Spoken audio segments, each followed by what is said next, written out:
안녕하세요, 단디부자 여러분.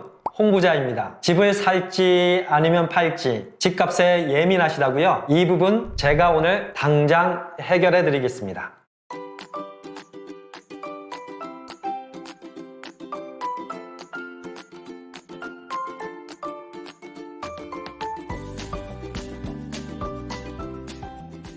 집값이 오를 것 같으면 집을 사야 하고 떨어질 것 같으면 보류하거나 집을 팔아야겠죠. 이러한 중요한 요소인 집값을 객관적으로 예측하기 위해 주의 깊게 보아야 할 두 가지를 알려드리겠습니다. 첫째는 수요와 공급을 살펴보는 것입니다. 보통 시장에 물건을 내놓을 때 가격은 수요와 공급에 의해 결정되죠. 부동산에서 수요는 구매하고자 하는 욕구인데 가구 수가 늘어날수록 그리고 가격이 오른다는 기대감이 클수록 수요가 늘어나요. 그런데 가격 상승 기대감과 같은 심리적인 요인은 수시로 변하기 때문에 집값 예측에 사용할 수 없습니다. 여자의 마음만 갈 때인가요?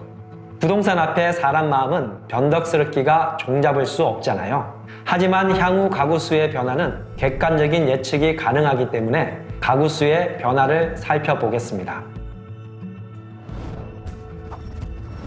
통계청 자료에 의하면 2015년 총 1956만 603가구였던 가구 수가 2019년에는 2089만 1348가구로 증가했습니다. 즉 매년 33만 2686가구가 증가한 것인데요. 이것은 경기도 화성시의 총 가구 수보다 많은 수치예요. 인구는 줄기 시작했는데 가구 수가 늘어나는 이유는 무엇일까요? 핵가조가 되어서 1, 2인 가구가 늘어났기 때문이죠. 집의 수요는 가구 수로 따져야 정확하므로 인구는 줄어도 주택 수요는 꾸준히 증가하고 있는 것을 알 수 있습니다. 이제는 공급을 보겠습니다. 공급에서 정확히 알 수 있는 수치는 향후 3년까지의 입주량입니다. 예를 들어 아파트를 새로 지을 때 보통 3년 정도가 걸리죠. 주택을 지으려면 착공 신고를 해야 하는데 이 착공 신고 건수를 보면 향후 3년 안에 입주량을 정확히 알 수 있습니다. 그럼 부동산 지인을 이용해 2000년부터 2024년까지 서울의 아파트 입주량을 볼까요? 막대 그래프는 입주량을 나타내고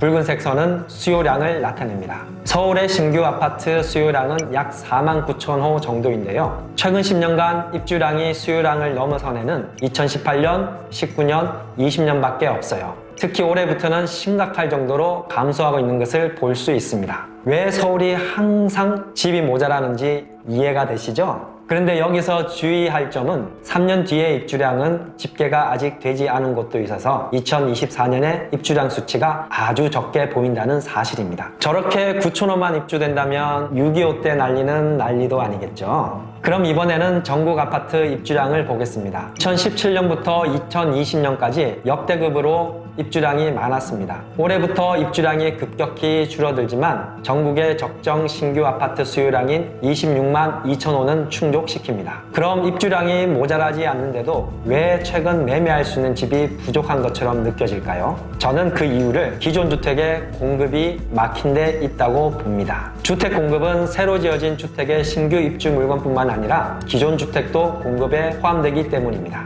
우리나라의 전체 가구 수 약 2,100만 가구 중 주택을 가지고 있는 가구는 약 1,200만 가구입니다. 자기가 거주하고 있는 주택 이외에 다주택자가 가지고 있는 여유분은 약 900만 호라는 계산이 나오죠. 이는 잠재적으로 시장에 매매로 공급될 수 있는 물량인데 어마어마하게 많죠. 하지만 이 물량이 과도한 양도세 중과와 주택임대사업 제도로 인해 매매 시장으로 나오지 못하고 있다는 사실. 공급 부족을 당장 해결할 수 있는 한 가지 방법을 제안한다면 다주택자가 보유한 집을 무주택자에게 팔 때 양도세를 중과하지 않는 것입니다. 그러면 주택 공급이 늘어나 가격이 안정되고 무주택자도 내 집 마련 기회가 늘어날 테니 일석이조가 되겠죠.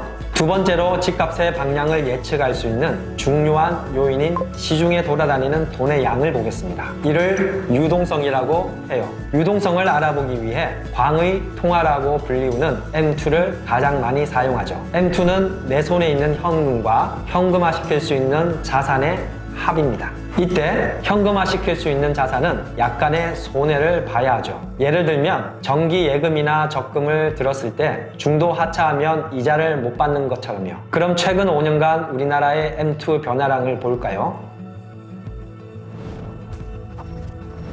2015년 총 통화량은 약 2,252조였던 것이 2020년에는 3,194조로 늘었어요. 5년간 시중의 돈이 약 42% 늘어난 것입니다. 그래프를 보면 문재인 정부가 출범한 2017년부터 돈이 풀리는 속도가 더 빨라지고 있는 것을 알 수 있죠. 통화량이 증가한다는 말을 다르게 표현하면 돈의 가치가 하락한다는 말과 같아요. 현금을 가지고 있으면 손해이니 안정성과 수익성이 좋은 부동산으로 돈이 몰리는 것은 당연하겠죠. 코로나로 인해 경기가 이렇게 어려운데도 부동산, 주식, 원자재 할 것 없이 모든 자산의 가격이 올라가는 이유를 아시겠죠? 정부에서 통화량을 줄이면 되지 않느냐고 생각하는 분도 있겠지만 현실적으로 어려워요. 미국에서는 내수 침체를 막기 위해 양적 완화라는 이름으로 생각지도 못할 어마어마한 양으로 달러를 찍어내고 있어요. 미국에 수출을 많이 하는 우리나라와 같은 국가들도 함께 통화량을 늘릴 수밖에 없습니다. 그렇지 않으면 우리나라 물건이 환율 때문에 수출할 수 없을 정도로 비싸지기 때문이죠. 시장에 풀린 돈을 줄이는 가장 좋은 방법은 금리를 올리는 것입니다. 금리가 올라가면 이자가 비싸져 돈을 빌려 투자를 하지 않겠죠. 오히려 은행 이자 수익이 짭짤해지면 돈을 은행에 맡기게 되니 시장의 유동성이 줄어듭니다. 미국이 2023년까지 제로 금리를 유지할 것으로 예상되기 때문에 유동성 확대는 최소한 향후 3년간은 지속될 것으로 보입니다.